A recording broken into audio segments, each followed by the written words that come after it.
It's my pleasure and honor to introduce Joan Walsh. Joan, an award-winning author, reporter, and editor, is national affairs correspondent for The Nation, a CNN political contributor.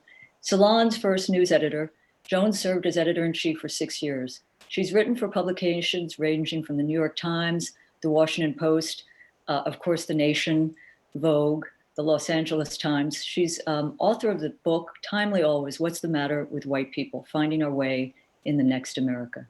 Joan's done such important, unmatched reporting on the fight to rebuild democratic power on the state and local level. That includes the fight to win back state legislatures, on the ways newly democratic state legislatures can push progressive priorities and expand their constituencies. She's done deep reporting on what happened to the state legislatures in this last election, also grassroots organizations seeking to build a new politics and counter Trump's misdeeds of these last years and maybe forward. She's cast a close eye on the ongoing challenges facing women in politics.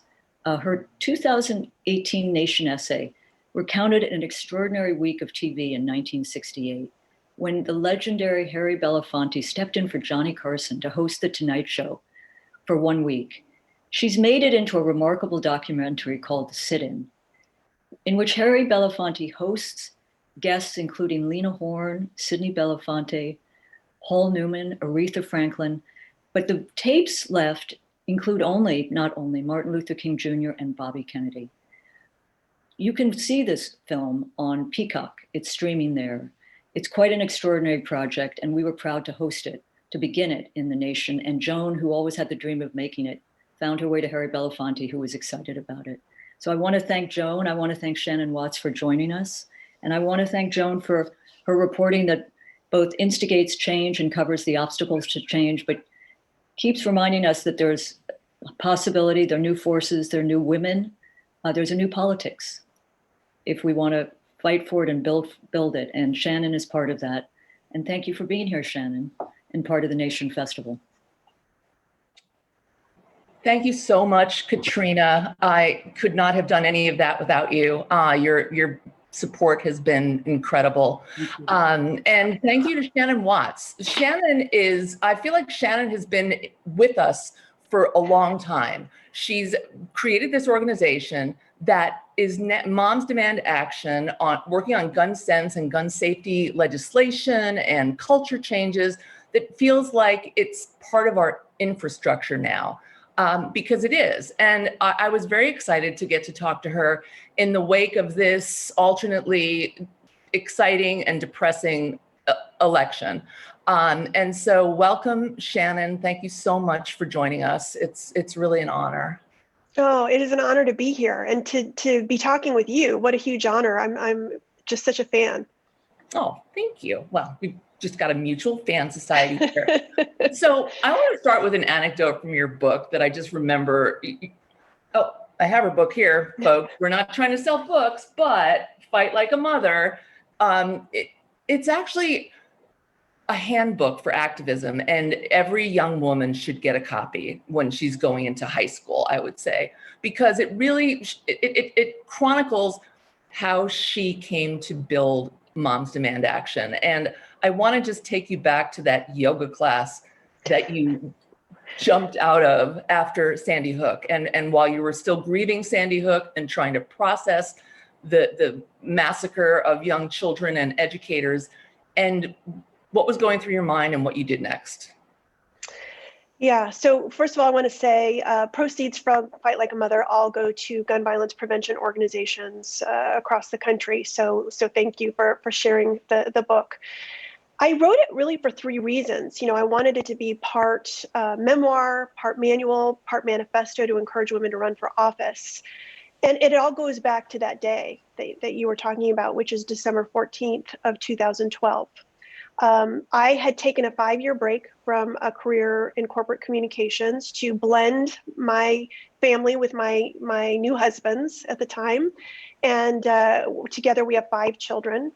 And it just seemed like a logical point to take a break and then go back into the workforce. And so that's what I was contemplating and thinking about finding a job when that very cold day I was in my home in suburban Indiana folding laundry, and I suddenly saw a breaking news alert that there was an active shooter inside an elementary school in Newtown, Connecticut, a place I had never heard of.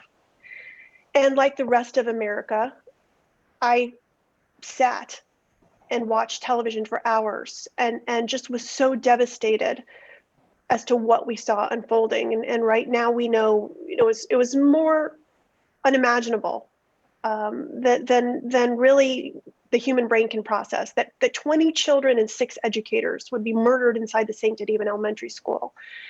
And so that's just like the rest of the nation where I was that day. But what I noticed as I watched television was that pundits and politicians were coming on and saying the solution was somehow more guns. And I knew nothing about gun violence in this country. I knew nothing about really the gun laws or organizing. I only knew that that was a lie. And I knew that our nation was broken. And I knew, having watched shooting tragedy after shooting tragedy, that our lawmakers weren't going to do anything. So I thought, okay, I want to join something like Mothers Against Drunk Driving. I was a teen in the 80s. It was such an incredibly important cultural touch point that these mothers and women came along and sort of changed the way people looked at that issue. And so I thought, that must exist. I'm going to join it, but for guns. And it didn't. And that's when I created the Facebook page that became Moms Demand Action. So fast forwarding a little bit, we get to 2013 and, we have this whole national debate about what kind of legislation is going to be passed. And, many people are convinced that it will be passed. It has to be passed. These kindergartners were murdered. And then, the eponymous famous Manchin Toomey bill, which was so watered down. I mean, I wish it had passed, but it was so watered down, does not pass. And I think a lot of people, some of their minds, I don't want to say a lot of people, some people's minds stopped there. Like, if we can't do this after all those kids were killed, we're never going to do anything. You definitely were sad, maybe had a little bit of a meltdown, but then you went on to work at the local level. So, in your book, you talk about noisy losses and quiet wins. And I do think that that is the story of the gun safety movement. We've had more noisy wins lately, but just explain how you got the fact that it had to go to the state and local level. It was really an important point, I think, in our nation's history on this issue. The NRA had a choice after the Manchin Toomey bill failed. And that was just a bill that would have required a background check on every gun sale, which right now is only required on licensed sales. And instead of backing down and moderating and coming to the middle, they doubled down and went to the right. And they had that infamous press conference where they said the only thing that stops a bad guy with a gun is a good guy with a gun. I think that so enraged the women and the mothers in this country when we saw the direction the country was heading in. What happens when you let gun lobbyists write our gun laws? It was more gun violence and gun death. And you combine that with the fact that when Manchin Toomey failed, and it failed by just a handful of votes in the Senate, but it's important to remember that some of those votes were from Democratic senators. Right. And they're gone now. I think they're all gone. Not a single one still has their job. No matter what they did. Exactly. Right. And it is a fascinating case study because we said we would hold those senators accountable, including people like Senator Ayotte from New Hampshire, and we did.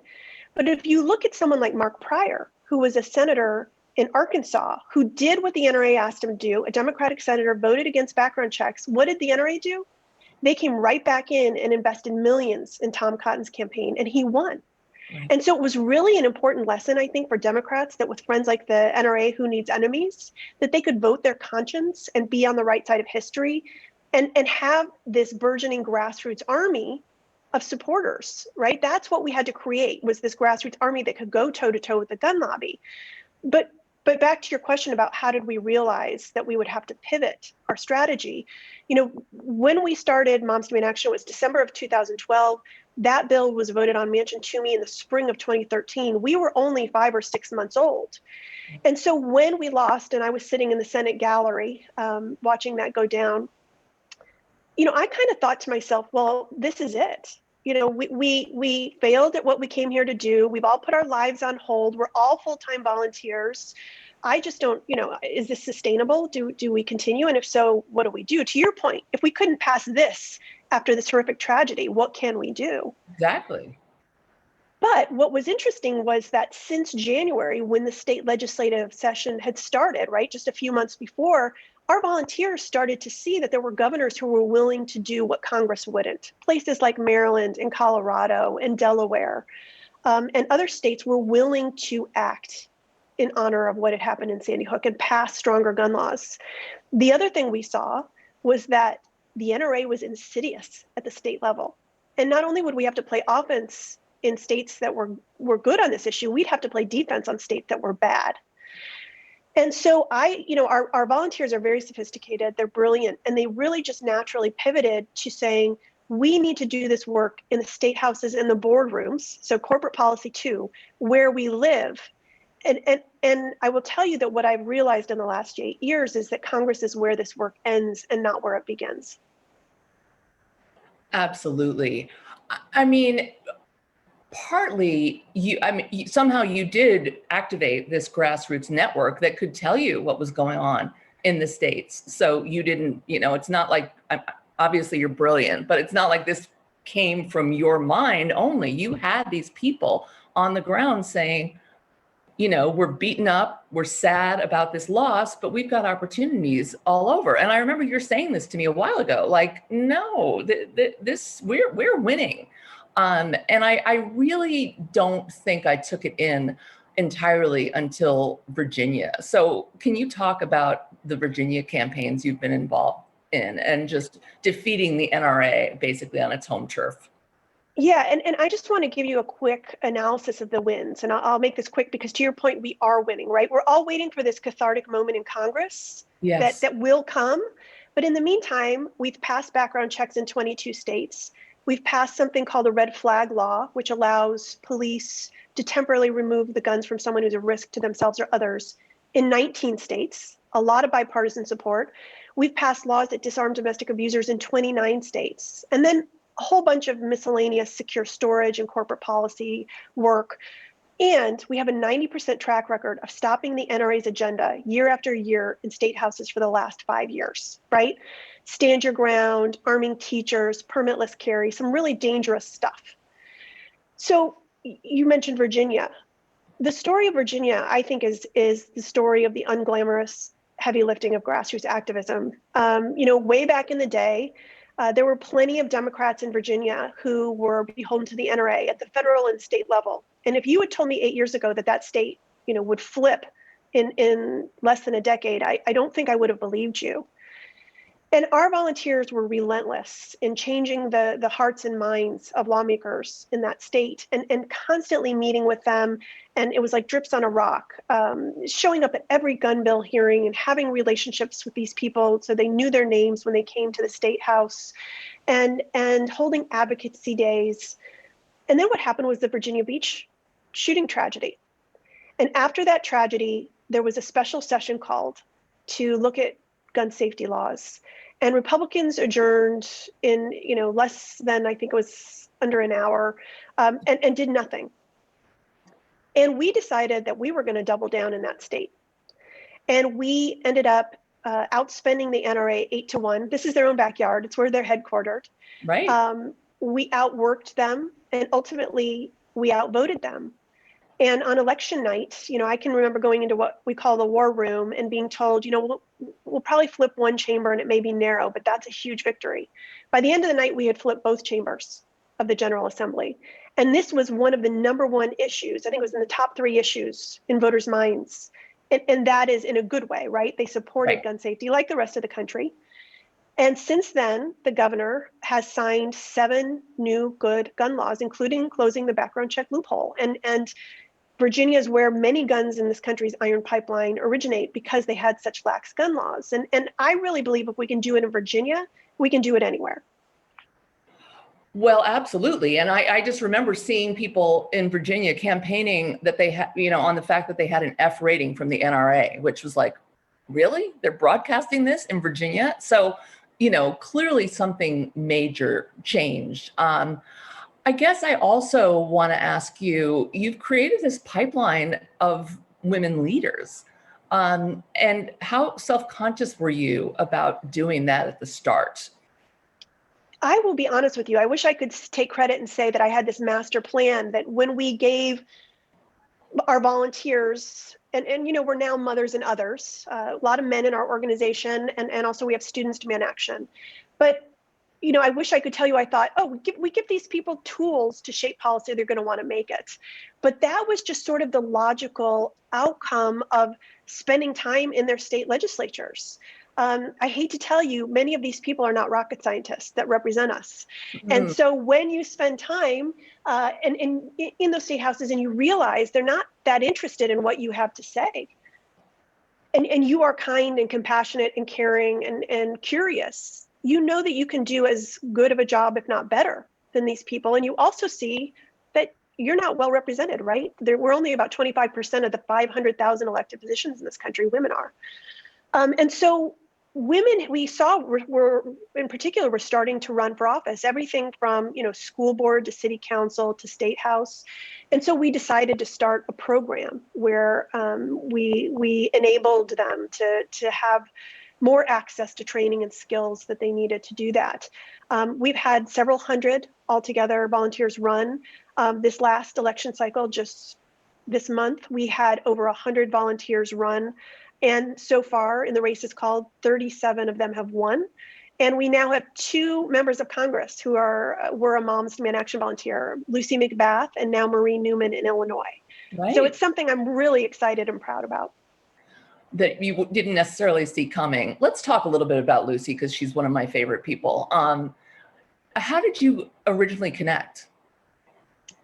So Lucy Mcbath lived in Georgia. Her son, Jordan Davis, was visiting his dad in Florida, and he was with friends, and they went to a gas station, and a white man told this car full of black teens that their music was too loud, and they sort of pushed back, and then he opened fire and killed Jordan instantly.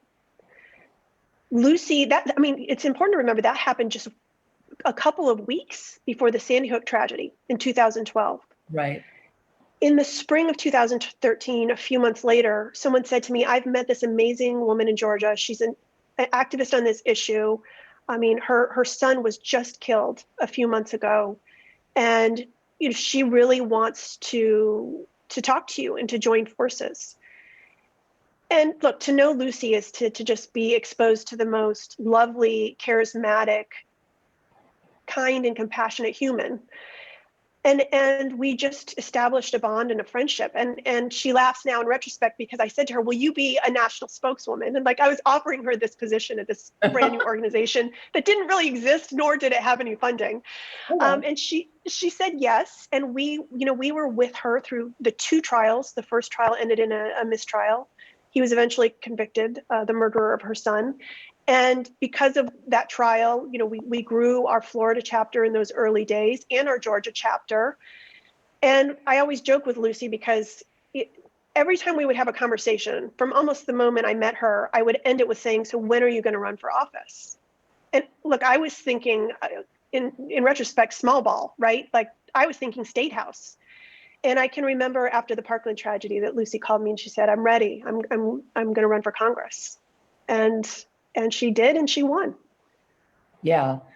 It was an amazing story, which I covered at the time, and I didn't necessarily expect her to win, but I thought it was inspiring, and building on the energy, which was heavily women driven, of the John Ossoff campaign in 2017, which, after the Women's March, after all the despair of the Trump election, people found that race, and he very narrowly lost, but it set up an organizing paradigm that Lucy was able to build on. And she would say that about John, and John says that about her.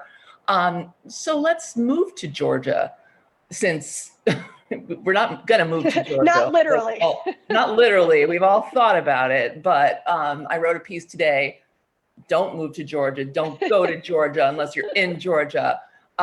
There are many ways to support what's going on without outsiders descending. But what are you all looking at in Georgia right now, and how optimistic are you?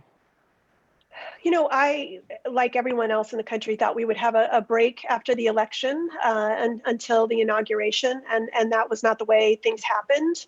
And so we're all looking toward the runoff elections in January, doing everything we can to support Stacey Abrams' organization Fair Fight, plugging in there. We have a very robust Georgia chapter. So people who do live there and are on the ground and are mobilizing. And look, even if you're not in Georgia, you can make calls and send texts. And so if people want to get involved, you just text the word Georgia to 64433. We will plug you in. Every single bit of activism matters. As you know, the NRA or the Republicans announced that they have, about a $28 million head start. And so we really, this is going to be a hard fight, and we need everybody to get off the sidelines and get involved, because it will make a difference in terms of gun safety and what the Senate is willing and interested in doing. Definitely. So, as we talk about that, let's text, let's call. We don't have to go down there. I'm a big proponent of that. At the same time, when I look at the disappointing results for Democrats, especially at the state house level where you're so plugged in, I wrote about it.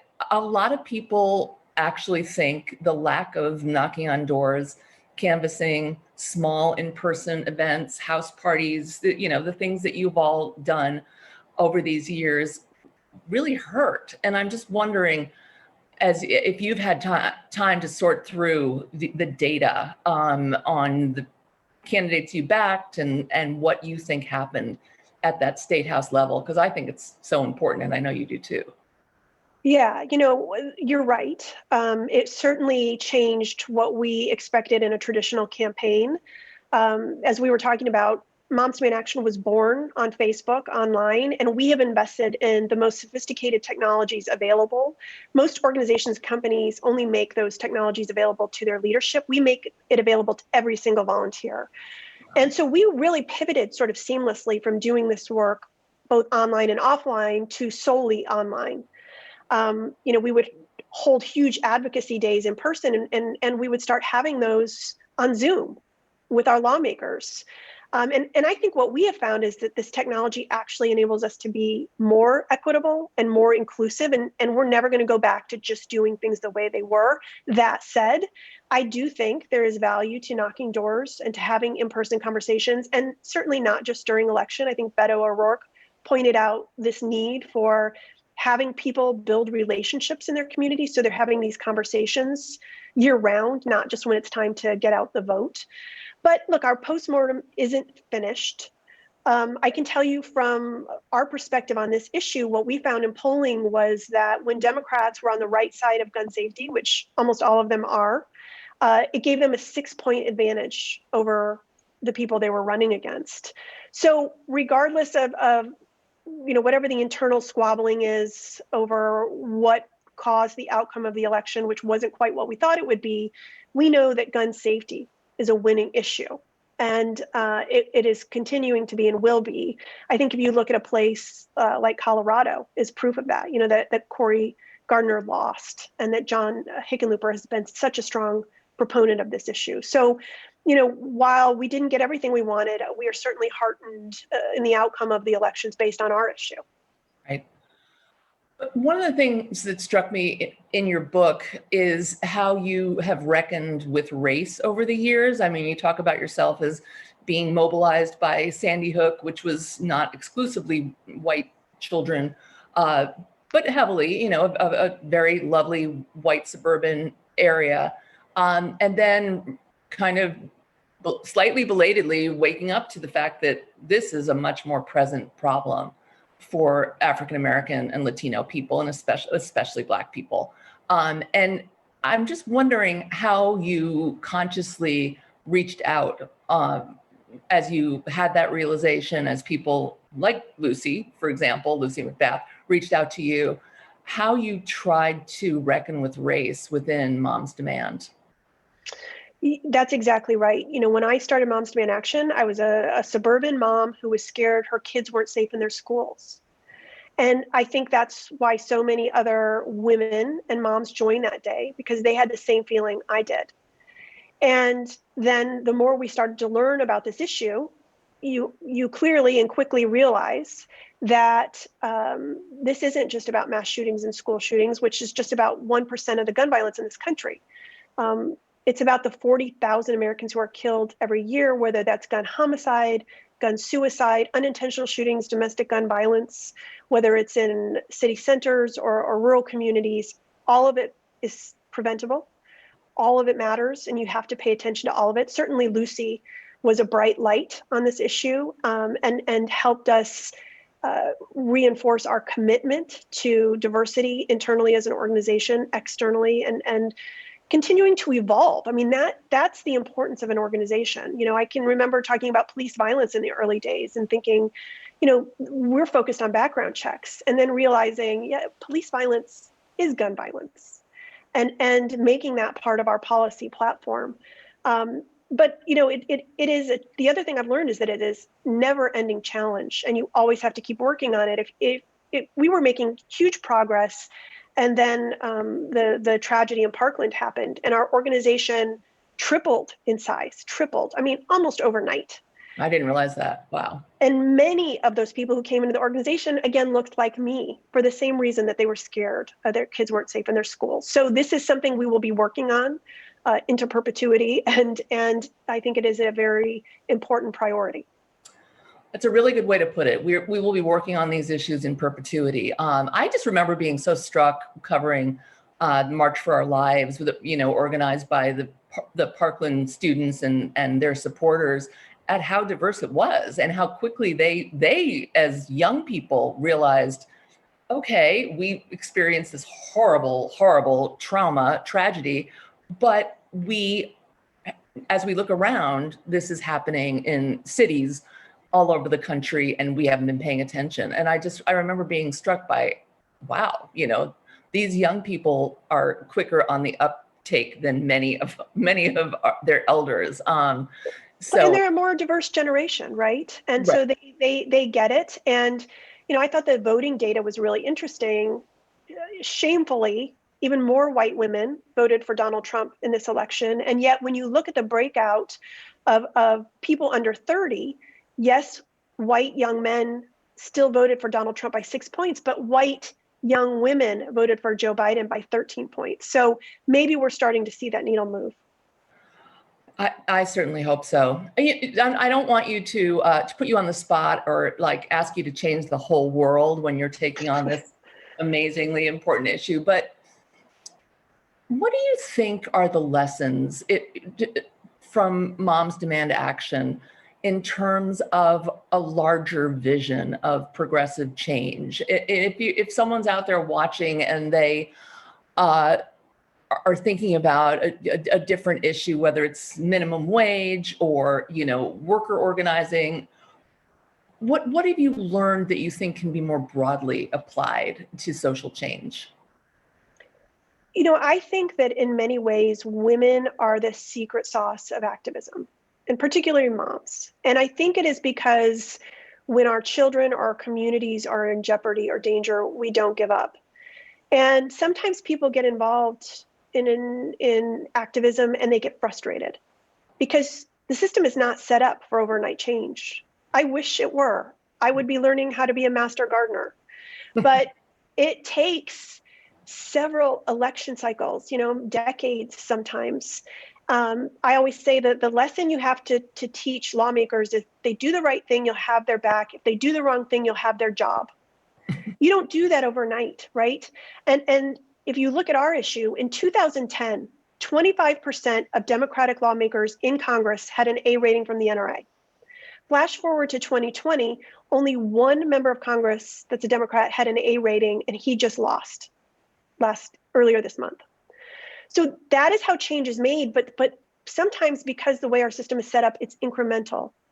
And that means that you are going to have to hunker down and prepare for this to be a marathon, not a sprint. And not everyone likes to hear that because, incrementalism is seen sort of as a dirty word, but if you give up and you don't embrace at least the incremental change that you are able to make, then you never win.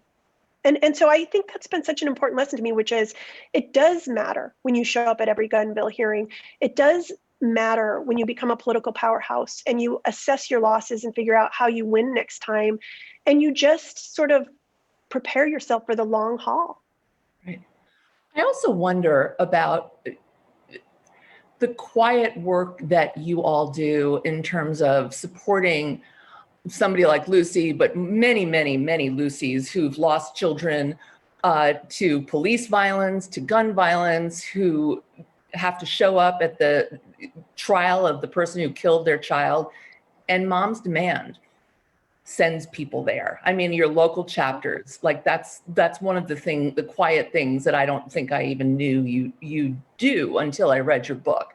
And that kind of sort of weaving the social fabric and community building. I mean, I'm not even asking a question. I'm just observing. But you were talking about the importance of creating partnerships and broadening the net and working on diversity. And look, there are Black and brown women who've been doing this work for decades without any attention whatsoever. And there are already groups that are formed, where people are actually putting their physical bodies on street corners to stop bullets.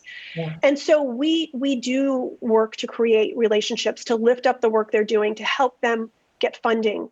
And to partner with them. I was having a book event in Boston, and our membership lead there is a Black woman, and it was a largely white audience. And she stood up and she looked at everyone and she said, "I'm so glad you're here for this event for Shannon.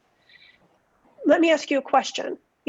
When there's a trial or a Black Lives Matter march or a police shooting, do you show up at our events too?"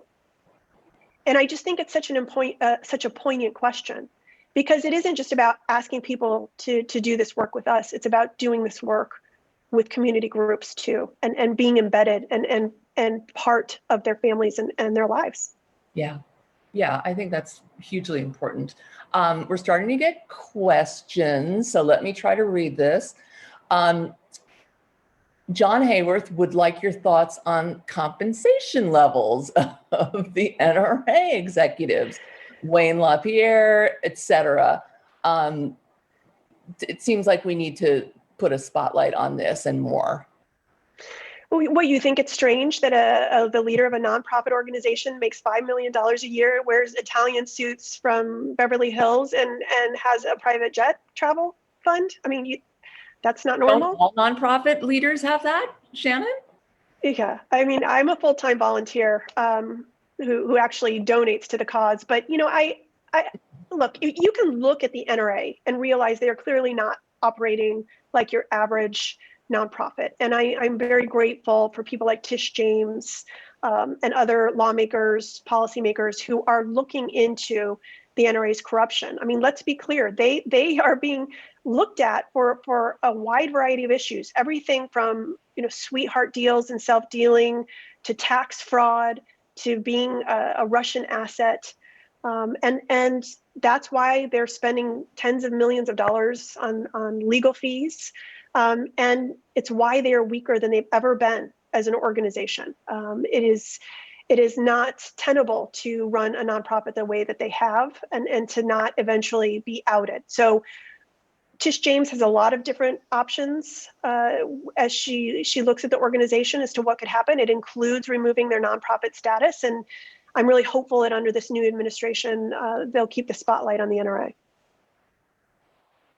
Talk a little bit about your hopes for the new administration. I mean, without having a Senate behind them, we know there are limits, and we hope that they will get that Senate behind them. But even without it, what do you expect from the Biden-Harris administration? Well, this is the strongest gun safety ticket that's run in the history of our country for president and vice president. So we are thrilled that they were elected.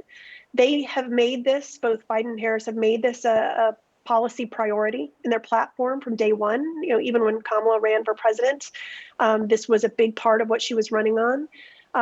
Joe Biden talks a lot about how he took on the NRA in his career and beat them on several different occasions.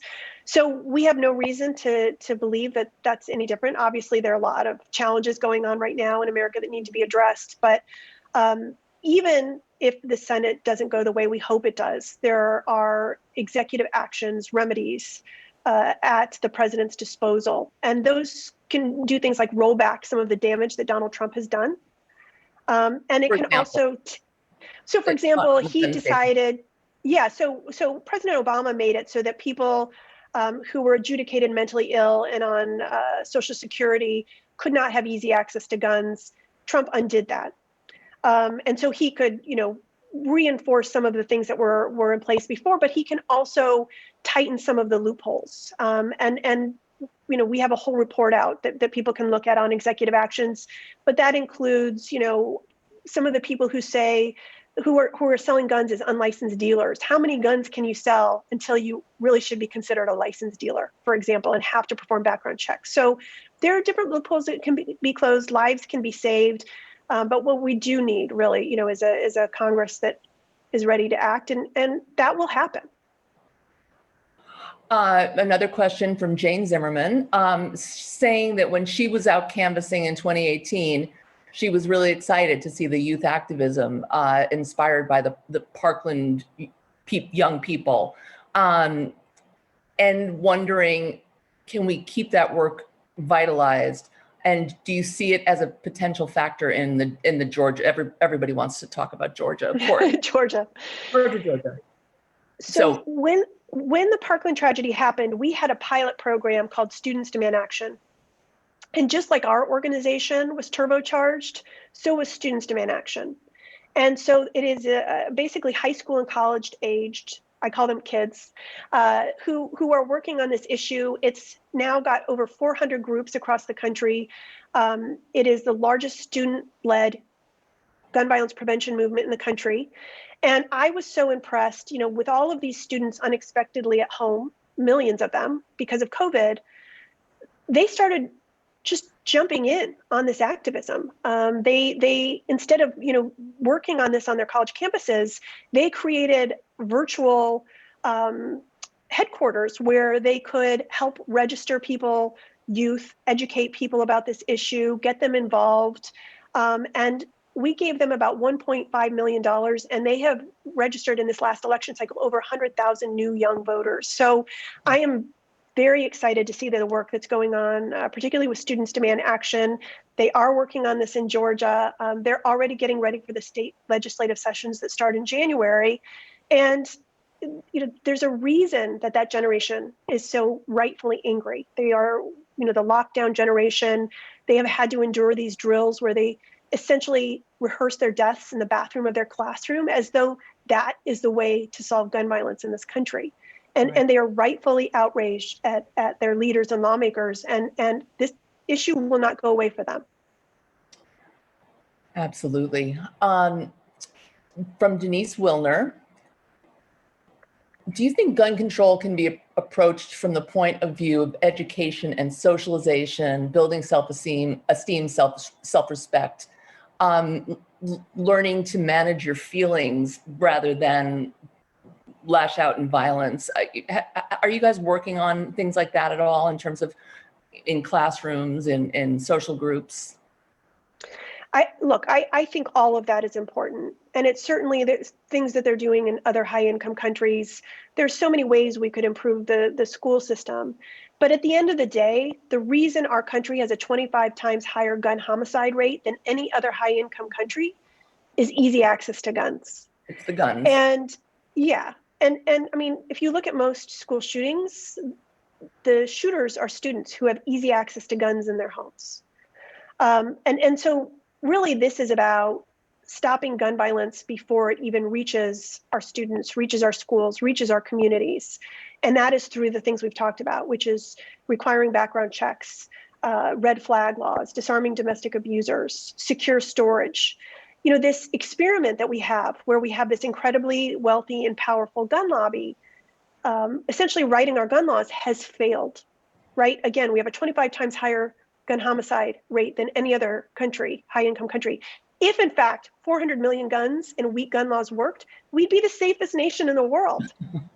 And so it's just important to remember that, sure, there are many things that we could do better, but the one thing that is so different about our nation than any other high-income country is easy access to guns.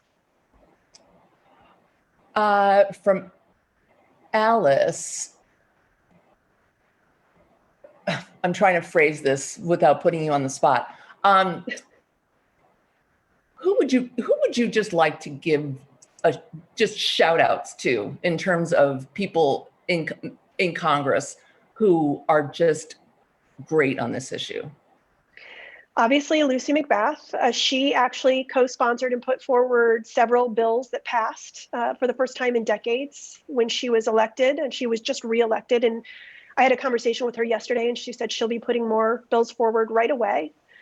I think, lawmakers who have stuck their necks out. Brian Fitzpatrick in Pennsylvania is a Republican who has voted on the right way on this issue many, many times. Any Republican who is willing to be on the right side of history, but also I would say Democrats in swing states where, they may see this as a risky move, even though polling shows us it isn't. And in particular, I'm so thrilled to see that Lauren Underwood is ahead. I think she's actually now been, her race is called and won. Certified, yes, but that was too close. It was very close, but she lives in she represents an incredibly suburban area of Illinois and has been steadfast on this issue. So to me, it's all about courage and bravery and not buying into the tropes that somehow gun safety is a political third rail. We know that it's not. Not only are lawmakers not running from it, they're running on it, and it's why people are going to the polls. I have a shout out to you from Marjorie Sable in the Moms chapter in Columbia, Missouri. Just wanted to get that out. Oh, Mizzou, my alma mater, Mizzou. Oh, right, that's right.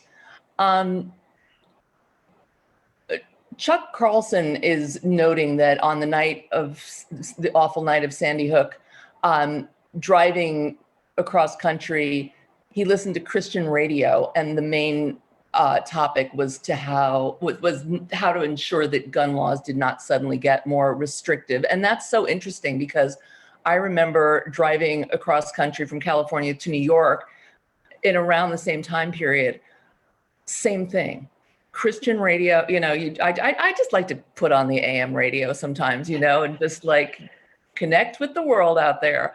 And the obsession with gun laws and, lack of gun restrictions and the Christian way of guns was actually kind of shocking to me.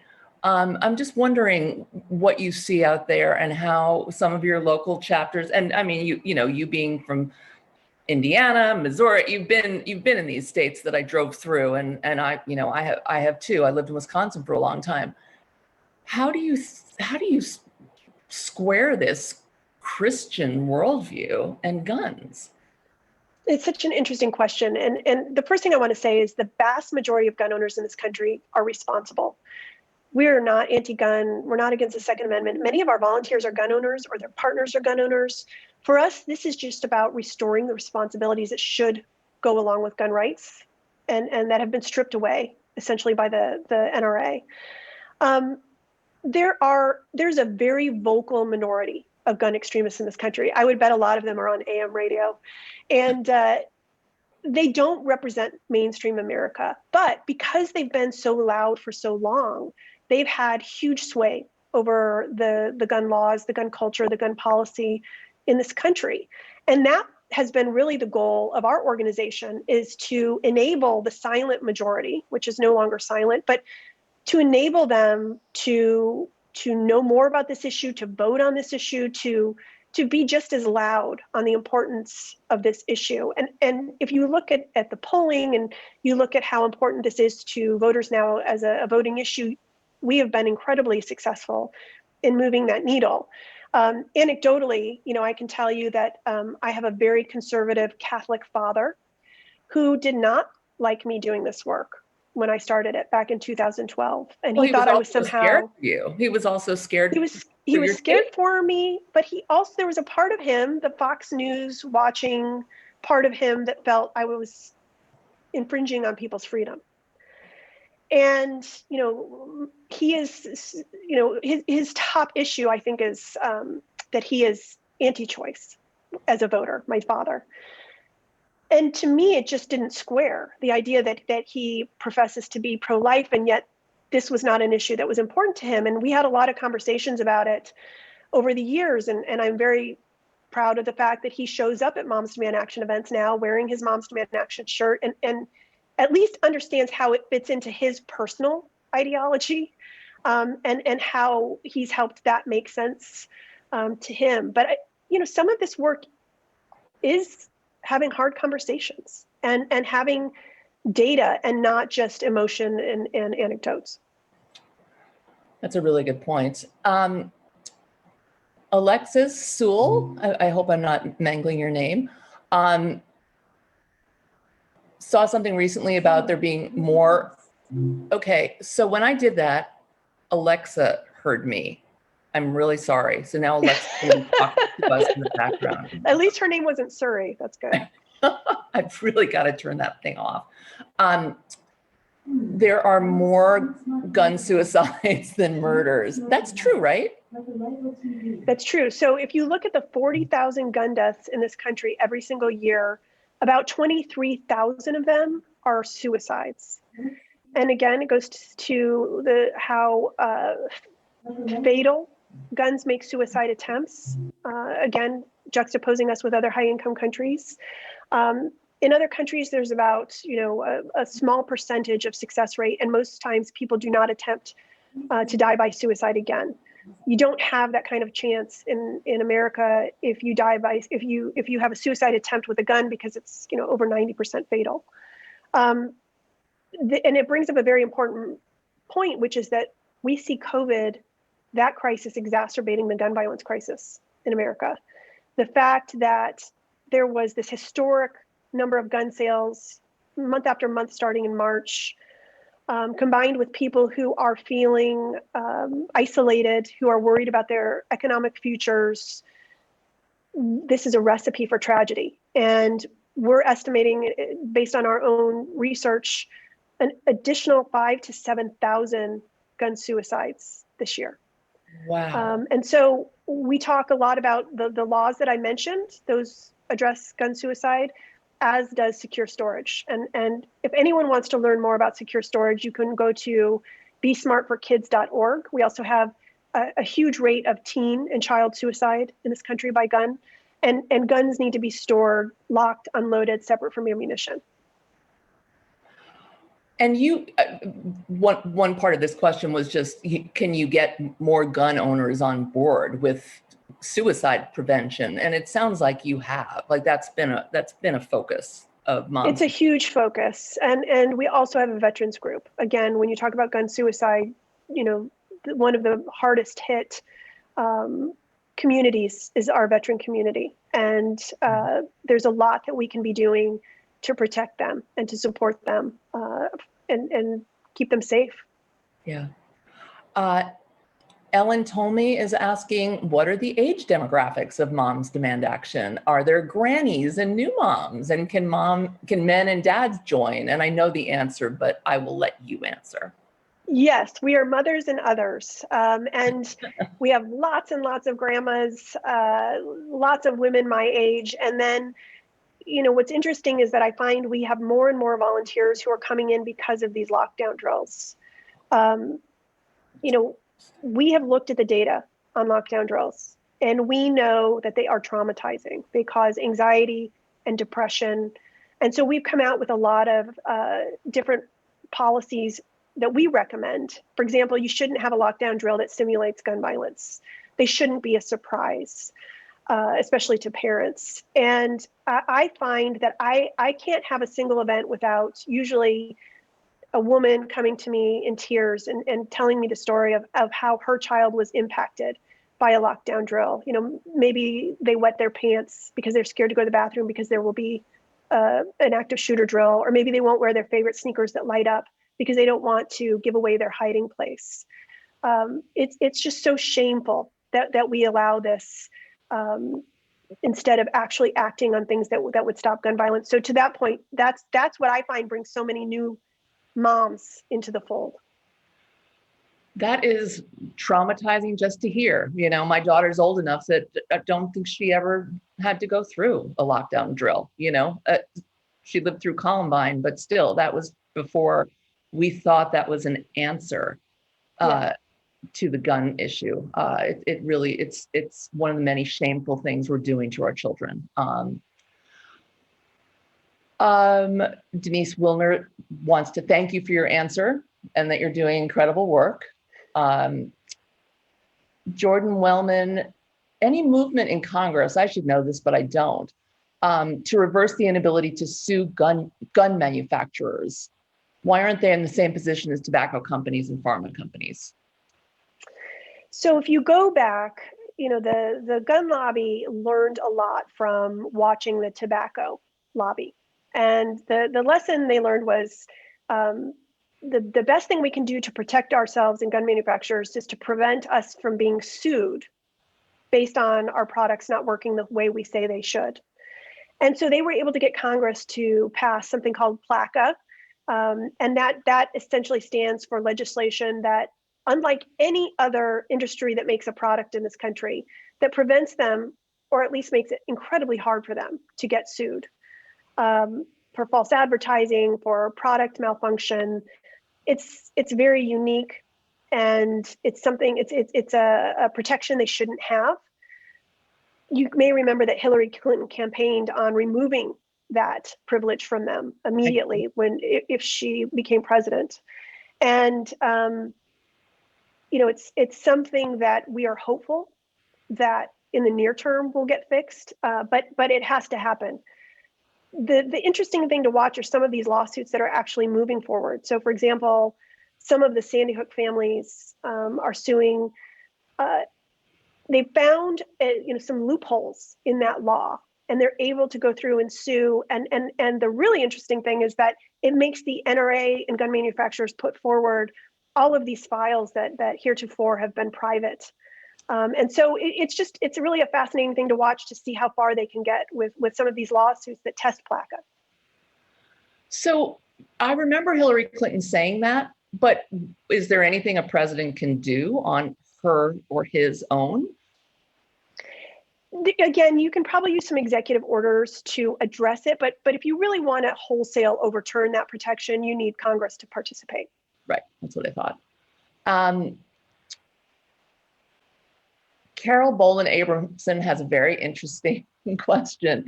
Have you found any correlation between anti-maskers and anti-gun control folks in terms of, I'm not going to let the government tell me what to do?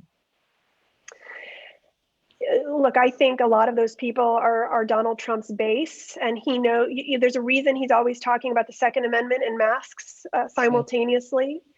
I always wonder, are these people wearing seatbelts? You know, I mean, right. I really do. I can remember my grandpa when seatbelts first became, you had to wear them because of a new law. He just thought that was such a government infringement. And I don't think twice about, getting in my car and putting my seatbelt on. To me, masks and gun safety are the same thing. And so I think, we're talking about Donald Trump's base. They're inculcated to believe that any law that Democrats support is somehow an infringement on their rights. And I think they belong in that vocal group of gun extremists that don't necessarily matter if we can get the vast majority of Americans who support gun safety to make this issue a priority. Another question, and I'll take it because it's a good one, from Chuck Carlson. Why are not more police organizations involved in fighting gun violence? I know some are, so I want to give you a chance to, spread the word about police organizations that are doing the right thing, but not enough, perhaps. What's your answer? It's a really interesting question. There is no state where police are not part of our coalition. So in other words, almost, the vast majority of police officers support common sense gun laws like background checks, red flag laws, disarming domestic abusers. It saves their lives too. Right. Many police killings happen during domestic gun violence incidents. So when we go to state houses, almost always police officers are part of our coalition. Sadly, lawmakers, that doesn't make them necessarily more willing to listen, depending on what state you're in. When you talk about the breakdown, though, certainly there are conservative police organizations like the Fraternal Order of Police that exist in any part of society. You're always going to have people who are to the left, people who are to the right, and then you throw in sheriffs. So because sheriffs are an elected position, the NRA has very smartly co-opted a lot of those positions because they give money. And there's been a quid pro quo in too many places where sheriffs have become aligned with the NRA, just like some lawmakers have, because they're getting campaign funds. And then you have them creating these so-called sanctuary cities where they say the Second Amendment doesn't apply. So it can get very thorny, but bottom line, most police do support the common sense gun laws we're talking about. I'm wondering, over the summer when we saw such an incredible outpouring around the movement for Black Lives, how that dovetailed with Moms Demand Action and what you learned from it. So what was interesting, I think, in the aftermath of such a horrific summer, right? And not just police shootings. I mean, I'm still haunted by the story of Ahmaud Arbery. Just so much gun violence for Black and brown communities. And what we saw was that lawmakers had an appetite to start passing police reform legislation. Legislation, for example, that bans chokeholds, requires body cameras. And so we were able to immediately jump in and to support that legislation. I'm a big fan of a state rep in, actually she's a state senator in Colorado, Leslie Herod, who put forward legislation, police reform legislation right away. She got it passed within a month. Moms Demand Action volunteers testified in favor of it, and it was signed into law by Governor Jared Polis on Juneteenth. And we saw that all across the country. Even in red states, we saw some support for police reform legislation. So I think going into this next legislative session, which starts in January, we will see more lawmakers putting this forward, and it gives us an opportunity as a grassroots movement to help try to get it passed, working with other advocates, again, who have been working on this kind of legislation for decades with little to no attention. Yeah, that really is the truth. You've had an incredible platform, and you've shared it with a lot of groups, which I really respect. I'm going to squeeze in, I think, one last question from Ellen Tolmie. What are police doing, if anything, to support demilitarizing their own work? It's a little bit far from gun sense and gun safety, but I feel like it's related. I haven't seen a lot on that. I think there was something put forward here in California. I always say that Florida is the NRA's petri dish, where they go in and pass bad laws and try to extrapolate them to the rest of the country. California is our petri dish. And there was some legislation passed around that issue. But I think California is unique in that way. I guess the thing I would sort of pivot to talk about, and it dovetails with your last question, is violence intervention program. And we see these all across the country. They are underfunded. These are organizations that typically create relationships, and they're able to, because they have their ear to the ground, interrupt gun violence before it begins. Next to the city I live in Oakland, there's a group called Youth Alive, where they actually train high school students to go into high schools and do this interruption work. In California, that work all across the state was only getting about $9 million a year. So we went in with other advocates and put pressure on lawmakers, and we were able to get that funding tripled last year to $27 million. Now, because of COVID, state budgets are getting decimated.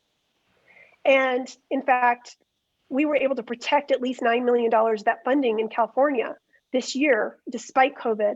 But it's important for everyone to remember that we need to be putting pressure on mayors and state lawmakers to continue this funding for these vital programs that are needed now more than ever, given COVID. We're seeing an increase in city gun violence all across the country. And these programs are really important.